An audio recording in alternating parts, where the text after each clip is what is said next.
Gender roles. That's what's been on my mind this week. So let's talk about it. This one's a touchy one, and most people find it uncomfortable to talk about gender roles, and which is understandable, especially coming from a man, right? And primarily, what I've observed is that the discomfort in discussing gender roles is because there's a misconception that gender roles are gender classes. Like there's a superior gender or gender roles, and there's minor gender roles. That men's roles in society are somehow deemed more important than the roles that female play, which couldn't be further from the truth. I think what we need to understand is that it's not that one sex is more important than the other, but it's that male and female are built differently. Therefore, it's easier for a man to perform certain tasks and it's easier for a woman to perform certain tasks purely because of their physical, emotional, and psychological makeup. Placed in specific roles, we perform differently because we are built differently. I think that is the only determinant of what role which sex plays. What plays to your strengths the best? Where do you perform at an optimum? And when you figure out what that is, then you understand which roles are best suited for which sex, if you bring it down to individuals, because even male and female, not all males are physically, emotionally, psychologically built the same, although generally they are, but individually not so much. That applies to females as well. As a gender, there are certain things that can be generalized, but when it comes down to individuals, they have individual strengths and weaknesses. In a couple setup, the couple has to determine which member of the relationship has their strengths and their weaknesses. And you structure your relationship to function in such a way that each person, each member of that relationship is utilizing their physical, emotional, psychological attributes to an optimum, right? Fantastic. Any intelligent structure is comprised of individual parts working together, performing unique but specific roles for the benefit of the structure as a whole. Look at the human body. The body is built up of the basic building blocks of the body are cells, and cells have got unique but specific tasks depending on which part of the body they are. The white blood cells perform a specific function that is unique to their abilities. The red blood cells, the brain cells, all of them perform specific roles for the benefit of the body as an intelligent structure, right?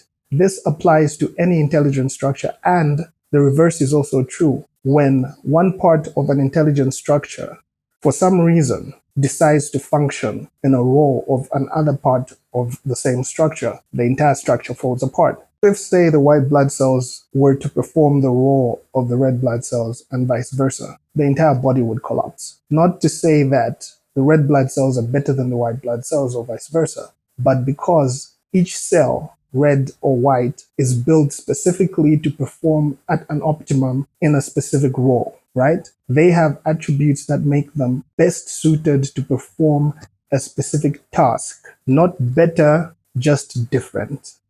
Let's look at another intelligent structure, the army, right? The army has generals and foot soldiers. These two have an almost symbiotic relationship. At face value, one would conclude that the general is better than the foot soldier. But that's not exactly the case. The general cannot command an army of generals. He has to have the foot soldier for him to have an army.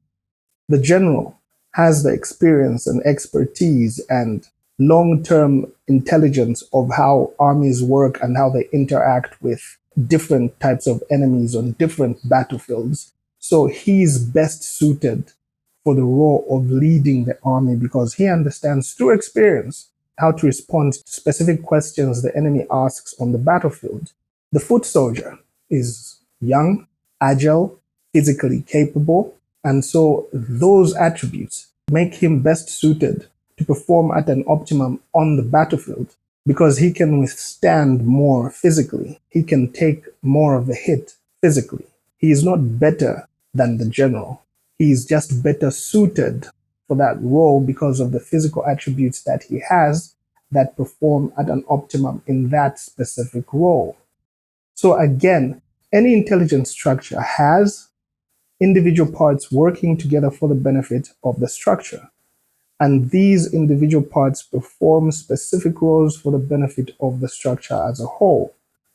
When you move these individual parts to perform roles that they're not meant to perform, it can function, but it won't function at an optimum. It won't function properly, and eventually it will fail. Another intelligent structure we can consider is, say, a hospital. And let's pick three parts out of this hospital. Say this hospital has a doctor whose role is to attend to patients and treat their ailments. Then there's a lawyer in that hospital. His role is to make sure that the hospital, as an intelligent structure, stays on the right side of the law. And the third part is an accountant. An accountant's role in this specific intelligent structure, a hospital, is to make sure that the hospital stays afloat financially. Not one of these three parties is more important than the other, but all of them are necessary to make sure that the structure performs at an optimum. Now, these three people are placed in specific roles for a reason. They are placed based on their ability. So what happens if the doctor one day wakes up and says, I feel it's unfair that I don't get to represent this hospital in the court of law. I'm just as much a member of this organization as the lawyer. Then the accountant pops up and says, I've been feeling the same way. Why am I not allowed to perform open heart surgery? So now, even as I'm saying this to you, it sounds idiotic, right? Not one of any of those three is better than the other, but they have specific abilities that make them best suited to perform a specific role better than the other. Because of their individual training, it doesn't mean they're more important. It just means they're better qualified for that specific task. That is it. And relationships are no different. Relationships are an intelligent structure.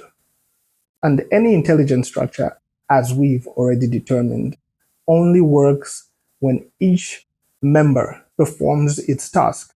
And these tasks, roles, the best way to determine the role of an individual in any intelligent structure is to look at their strengths and weaknesses.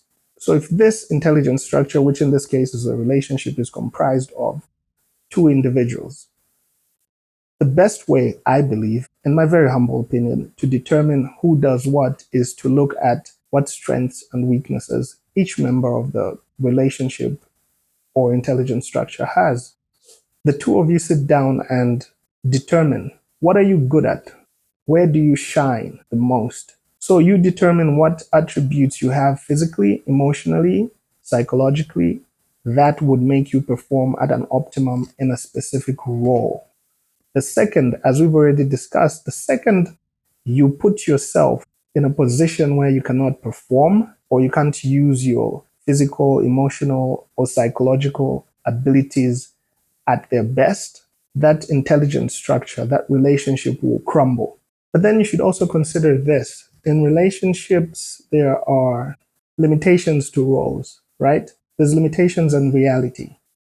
Say this specific relationship has determined that the woman would cook, the man would bring the food that she would cook, right? Great. They have both agreed that this is where they perform their best in these roles.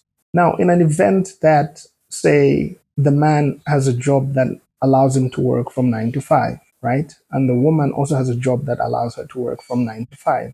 And on this specific day, the woman calls and says, hey, babe, I'm going to be a bit late because we've been asked to work overtime because of this specific project or what have you, right? And you say, oh, okay, what time will you be getting home? I'll be home at, say, 8:30. Great. And you as the man get home at 5 or 5:30, right? And you have brought the food that she is supposed to cook based on the roles that you've agreed on.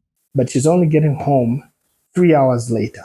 Are you then going to wait for her to get home for dinner to be prepared? Again, that's idiocy. You are home first, prepare dinner. You won't die. She can't come home 3 hours later, and you have been seated this entire time waiting for her to come because you agreed that that's her role. It's idiotic. The reverse also applies. This same couple has agreed the man will buy the food and the woman will cook the food. And the woman is driving past the market and sees fresh vegetables. And she's got an extra 50 kwacha. She's got some money in her purse. But she then decides, oh, well, that's not my role. Idiotic again. She has the opportunity. She should just do it. He's home early. He should just make dinner. So there's room again for these roles for the other person to help where they can and to have empathy with each other in the performance of these roles. It shouldn't be set in stone. And I think traditionally that has been the problem. If it's determined that this party does this, then it's strictly that party does that, which is the only part I disagree with. I think if you're in a position to help with the other person's task, you should. I think if you're in a position to do something that will make the other person's role easier, you should, you must. So, what have we covered?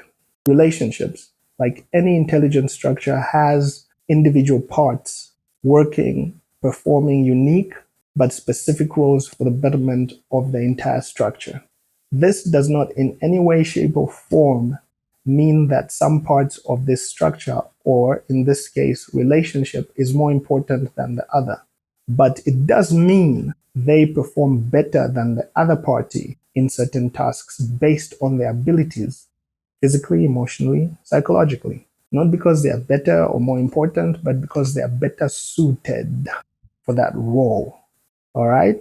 Yeah, those have been my thoughts. And wherever you're listening from, wherever you're watching from, have an amazing day. And as always, dare, dare to be great. See what happens. Peace.